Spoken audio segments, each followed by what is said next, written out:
ઠંડીનો પારો 12 ડિગ્રી થતાં પક્ષીઓ માટે ફ્લોર નાઇટ ઘાસની પથારી કરાઈ। પશુ પક્ષીને ઠંડીથી બચાવવા વિશેષ વ્યવસ્થા કરાઈ।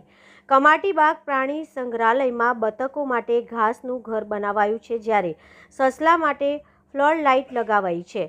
શહેરમાં છેલ્લા 2-3 દિવસથી શિયાળાએ અસલ મિજાજ બતાવ્યો હતો, જેના પગલે શહેરીજનોની સાથે પશુ પક્ષી પણ ઠૂંઠવાયા હતા।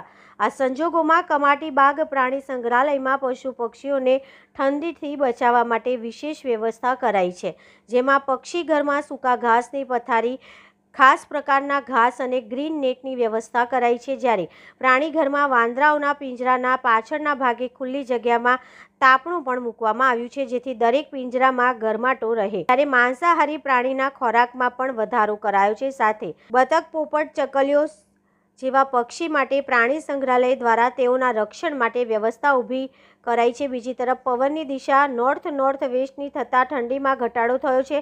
પારો 10 ડિગ્રીથી ઘટી 12 ડિગ્રી થયો છે। આગામી દિવસોમાં ઉત્તરની દિશાના પવનો મેદાની વિસ્તારોમાં પહોંચતા ઠંડી શરૂ થવાની સંભાવના છે। બુધવારે મહત્તમ પારો 28.8 ડિગ્રી અને લઘુત્તમ પારો 12 ડિગ્રી નોંધાયો હતો, જ્યારે ભેજનું પ્રમાણ 3% અને સાંજે 40% નોંધાયું હતું। 4 કિલોમીટરની ઝડપે પવન ફૂંકાયા હતા। આમ તો પ્રાણીના રક્ષણ માટે ઘાસને પાથરી અને તાપણાની વ્યવસ્થા કરવામાં આવી છે।